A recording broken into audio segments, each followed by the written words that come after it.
কোরআনের ভিতরে সবচেয়ে সুপার পাওয়ার, সবচেয়ে দামি, মর্যাদাপূর্ণ, তাৎপর্যপূর্ণ সূরার নাম সূরাতুল ফাতিহা। আল্লাহু আকবার, আল্লাহু আকবার। আলহামদুলিল্লাহ, তাহলে আমরা তাফসীরের মধ্যে প্রবেশ করছি সূরাতুল ফাতিহা। কোরআনুল কারীমের এই সূরা ফাতিহার সর্বমোট 7টি আয়াত। এই সূরাটি নাজিল হয়েছে পবিত্র মক্কাতুল মুকাররমায়। এটি সর্বপ্রথম অবতীর্ণ পূর্ণাঙ্গ সূরা। তাফসীরে বায়জাবির মধ্যে এই সূরাটা 16টা নাম আছে। তাফসীর রুহুল মাআনিতে 26টি নাম এসেছে এই সূরা। ফাতিহা ছাড়াও এই সূরার 40-এর অধিক নাম আছে। একটি নাম হলো সূরাতুল ওয়াফিয়া, মানে অখণ্ডিত একটি সূরা। এর মধ্যে দুইটা নাম দুই সমাজের মানুষের কাছে বেশি প্রসিদ্ধ। এই সূরার এক নাম আলহামদু সূরা, প্রশংসার সূরা। এই নামটা জনসাধারণ মুসলমানের কাছে বেশি প্রসিদ্ধ। এই সূরার আরেক নাম সূরাতুল ফাতিহা, এটা শিক্ষিত সমাজের কাছে এই নাম বেশি প্রসিদ্ধ। এই সূরাকে বলা হয় ফাতিহাতুল কিতাব, অর্থাৎ কোরআনের সূচনা, কোরআনের ভূমিকা আরম্ভ। এই সূরার আরেকটা নাম হলো উম্মুল কুরা, কোরআনের মা। এছাড়াও এই সূরাকে বলা হয় সূরাতুস সালাহ, অর্থাৎ সালাতের সূরা। সূরা ফাতিহার আরো নাম রয়েছে, যেমন আস-সাবউল মাথানি, অর্থাৎ 7টি পঠিতব্য আয়াত। আরেকটা নাম আছে সূরাতুত তালিমিল মাসআলা। তালিমুল মাসআলা অর্থ দুয়ার নিয়ম পদ্ধতি শিক্ষা দেওয়ার সূরা। প্রিয় দর্শক শ্রোতা, এই সূরার আরেকটি নাম হলো সূরাতুশ শিফা, ঔষধ। এই সূরার দ্বারা আপনি কারো অসুখ হলে ঝাড়ফুঁক করতে পারেন, এই সূরা পড়ে ফু দিতে পারেন। এই সূরার আরেকটি নাম হলো রুকিয়া, অর্থাৎ ঝাড়ফুঁক করা সূরা। ঝাড়ফুঁক করা সুন্নাহ আর তাবিজ দেয়া হচ্ছে বিদআহ। বিশ্ববরেণ্য মুহাদ্দিস হাফেজ জালালউদ্দিন সুয়ুতী রাহমাতুল্লাহ লিখেছেন, সূরা ফাতিহার প্রতিটা অক্ষরে আল্লাহ পাক 70টি করে রোগের ঔষধ রেখে দিয়েছে। এই সূরার নাম আরেকটা নাম হলো সূরাতুল কানজ। এই সূরাকে কেন সূরাতুল কানজ বলা হয়? আল্লাহ পাক রব্বুল আলামিনের যে আরশে আজিমটা আছে, এই আরশে আজিমের নিচে আল্লাহর ধনভাণ্ডার। সুবহানাল্লাহ কোন সবাই? আল্লাহর যত রহমতের ধনভাণ্ডার বলেন, যত ধনভাণ্ডার বলেন, আল্লাহর ধনভাণ্ডারটা হলো খোদার আরশের নিচে। আল্লাহ পাক রব্বুল আলামিন তামাম এই জমিনের ভিতরে, পুরা কোরআনের ভিতরে যতগুলো আয়াত আল্লাহ দিয়েছে আরশ থেকে দিয়েছে, কিন্তু সূরা ফাতিহাটা আল্লাহ রব্বুল আলামিন তার ধনভাণ্ডার থেকে স্পেশাল কইরা আল্লাহ পাক কোরআনের ভিতরে নাজিল করেছে। সুবহানাল্লাহ, স্পেশাল ভাবে। আসমানি 104 কিতাবের সমস্ত জ্ঞান কোরআনে আছে। কোরআনের সমস্ত জ্ঞান মুফাসসাল সূরাগুলির মধ্যে আছে। মুফাসসাল সূরাগুলির সমস্ত জ্ঞান সূরা ফাতিহার মধ্যে আছে। সূরা ফাতিহার সমস্ত জ্ঞান ইয়্যাকা না'বুদু ওয়া ইয়্যাকা নাস্তাঈনের মধ্যে আছে। মানে আসমানি 4টি কিতাব বুঝে গেলেন যদি ইয়্যাকা বুঝেন তাহলে। কিন্তু আমরা শতকরা 98 জন মুসলমান এই সূরার অর্থ ব্যাখ্যা শিক্ষা থেকে দূরে। সেজন্য আমরা নামাজও পড়ি, আবার শিরকের গুনাহ করি। নামাজও পড়ছি আবার কুফরি করি, নামাজ পড়ি সুদ খাই, নামাজ পড়ি ঘুষ খাই, নামাজ পড়ি আবার আল্লাহর তাওহীদ বিরোধী কাজ করি। কারণ সূরাটি পড়ি কিন্তু সূরাটির অর্থ ব্যাখ্যা শিক্ষা আমাদের জানা। আল্লাহ রাব্বুল আলামিন কোন শানে নুজুল ছাড়া আল্লাহর পক্ষ থেকে বান্দাদের জন্য হাদিয়া হিসাবে সূরাতুল ফাতিহা দিয়েছেন। এই জন্য সূরাতুল ফাতিহার স্পেসিফিক কোনো শানে নুজুল নাই। সুবহানাল্লাহি ওয়া বিহামদি। সূরাতুল ফাতিহা আল্লাহ তাআলা কখন নাজিল করলেন, কিভাবে নাজিল করলেন? তাফসীরকারক বলেন, মুফাসসিরিনগণ বলেন, আমার রাসূল নির্জনে একান্ত আল্লাহ তাআলার জমিনের উপর হাঁটতেছে, এমন সময় আসমান থেকে কে যেন ইয়া মুহাম্মদ বলে ডাক দেয়। আমার নবীজি মাথাটা উপরের দিকে উঠালেন। নবীজি আমার দেখতে পেলেন আসমান এবং জমিনের মাঝখানে একটি চেয়ার, সেই চেয়ারের মধ্যে একজন বসে রয়েছে। আমার নবীজি ভয় পেয়ে গেলেন। কয়েকদিন এমন হলো, তাই তিনি খাদিজাতুল কুবরা রাদিয়াল্লাহু আনহার সাথে বিষয়টি আলোচনা করলেন। খাদিজাতুল কুবরা রাদিয়াল্লাহু আনহা পরামর্শ দিলেন। তিনি বললেন সে যেন এই বিষয়টি ওরাকা ইবনে নাওফেলের কাছে গিয়ে বর্ণনা করে। আমার নবীজি খাদিজাতুল কুবরা রাদিয়াল্লাহু আনহার কথা অনুযায়ী ওয়ারাকা ইবনে নাওফেলের কাছে চলে গেলেন। তার কাছে গিয়ে ঘটনা খুলে বললেন যে মাঝে মাঝে কে যেন আমাকে ইয়া মুহাম্মদ বলে ডাক দেয়।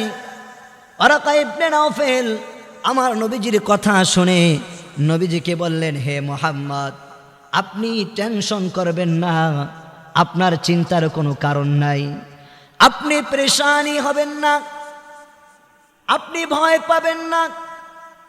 ইয়া রাসূলুল্লাহ, ইয়া হাবিবাল্লাহ, হে মুহাম্মদ, যে আপনাকে ইয়া মুহাম্মদ বলে ডাক দেয় তিনি আর কেহ নয়, তিনি হইলেন আল্লাহ তাআলার পক্ষ থেকে প্রেরিত ফেরেশতা জিবরাইল আমিন। আপনাকে কি বলে আপনি শুনবেন, আপনি ভয় পাবেন না। নবীজি ওয়ারাকা ইবনে নাওফেলের কাছ থেকে আসলেন। ফিরে আসার পরে আবার যখন ইয়া মুহাম্মদ বলে ডাক আসলো, আমার নবীজি লাব্বাইক বললেন। নবীজি যখন লাব্বাইক বললেন, জিবরাইল আমিন আমার নবীজির সামনে এসে বললেন, হে মুহাম্মদ, আপনাকে আল্লাহ তাআলা নবী করে জমিনে প্রেরণ করেছে আর আমাকে ফেরেশতা বানিয়ে প্রেরণ করেছে, আমি হইলাম জিবরাইল আমিন।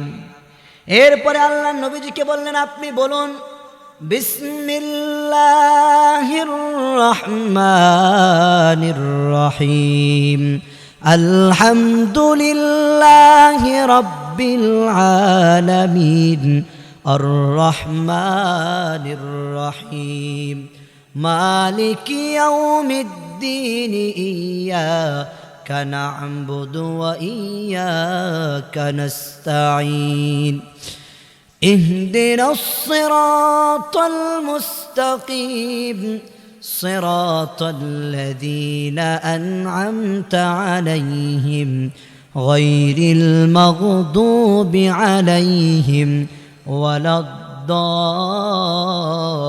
الضالين। শুরু থেকে শেষ পর্যন্ত তেলাওয়াত করে শোনালেন কমপ্লিট সূরাতুল ফাতিহা। আল্লাহ রাব্বুল আলামিন সর্বপ্রথম শুরু থেকে শেষ পর্যন্ত নাজিল করলেন। এই হলো সূরাতুল ফাতিহার প্রেক্ষাপট, কিভাবে নাজিল হলো তার ইতিহাস। রাসূলের সামনে কিছু সাহাবা একরাম বসা ছিলেন। হঠাৎ উপর থেকে একটু আওয়াজ হলো, খট করে একটু আওয়াজ হলো। একটু আওয়াজ হলো, আমরা ওদিকে তাকাই না, সকলে ওইদিকে তাকাইলো, কেউ কিছু বুঝলো না কিসের আওয়াজ হলো। একটু পরেই হযরত জিবরিল আলাইহিস সালাম আসলেন। জিবরিল যখন আসতেন, সাহাবারা জিবরিলকে সরাসরি কখনো দেখতেন না, দেখেন নাই।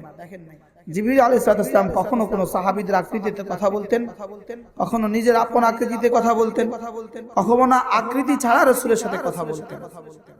তো জিবরিল আলাইহিস সালাম এসে বললেন, ইয়া রাসূলুল্লাহ, এইমাত্র একটা আওয়াজ হয়েছে, আপনি কি শুনেছেন? জি শুনছি। এটা কিসের আওয়াজ? রাসূল বললেন, আল্লাহু আ'লাম, আল্লাহ তাআলা ভালো জানেন কিসের আওয়াজ। তাতে জিবরিল বললেন, ফুতিহা বাবুম মিন আবওয়াবিস সামা, এই মাত্র আসমানের একটা দরওয়াজা খোলা হয়েছে। লাম ইফতাহ কাত্তু, যে দরওয়াজাটা ইতিপূর্বে আর কখনো খোলা হয় না। ওয়া নাযালা বিহি মালাক, এই দরওয়াজা দিয়ে একজন ফেরেশতা অবতীর্ণ হয়েছে। লাম ইয়ানজিল কাত্তু, তিনিও আর জমিনে আর কখনো আসেননি। তিনি এসেও রাসূলের সামনে বসলেন। ইয়া রাসূলুল্লাহ, ওই ফেরেশতা আপনাকে সালাম বলেছে। রাসূল সালামের উত্তর দিলেন। এবার জিবরিল আলাইহিস সালামকে ওই ফেরেশতা পড়ে শোনালেন, জিবরিল রাসূলকে পড়ে শোনালেন। এই সূরাটার নাম সূরাতুল ফাতিহা। এই সিরাতে মুস্তাকিম কথাটা সর্বপ্রথম আল্লাহ পাক রব্বুল আলামিন সূরাতুল ফাতিহার ভিতরে উল্লেখ করেছেন।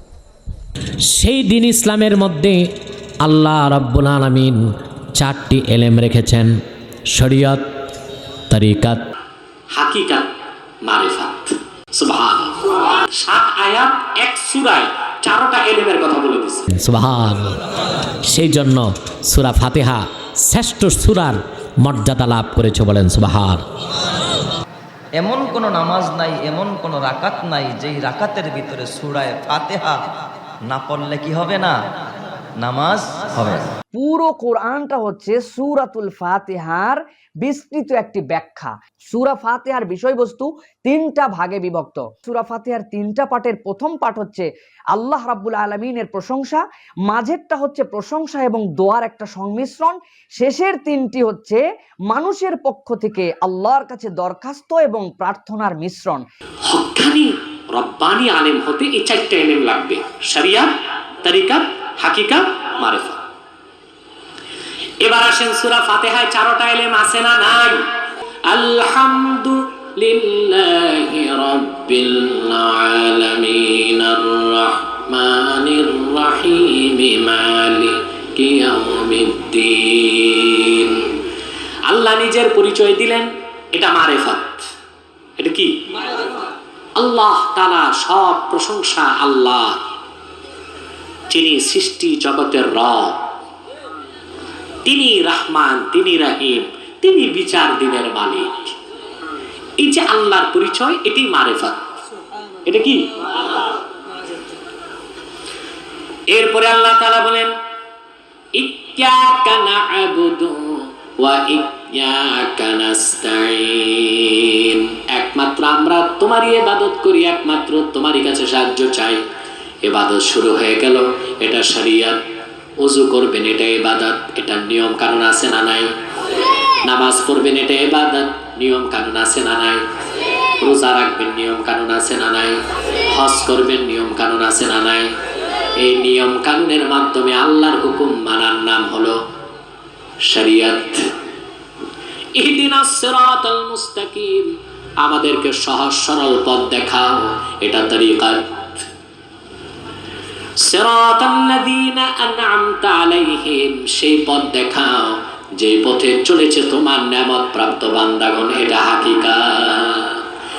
এক সূরা ফাতিহার মধ্যে আল্লাহ রাব্বুল আলামিন শরীয়তের এলেম, তরিকতের এলেম, হাকিকতের এলেম, মারিফতের এলেম রেখেছেন বলেই এই সূরাটিকে আল্লাহর হাবিব শ্রেষ্ঠ সূরা বলে ঘোষণা করেছেন। আমার আল্লাহ বলেন, বান্দা, আমি আল্লাহ শুধু বারংবার পঠিত 7 আয়াত দান করেছি তা না, আমি আল্লাহ একটা মহাগ্রন্থ আল কোরআন দান করলাম। গোটা কোরআনের ভিতরে যা আছে এই সূরা ফাতিহার ভিতরে তা আছে। সুবহান। সূরা ফাতিহার বিষয়বস্তু 3টা ভাগে বিভক্ত।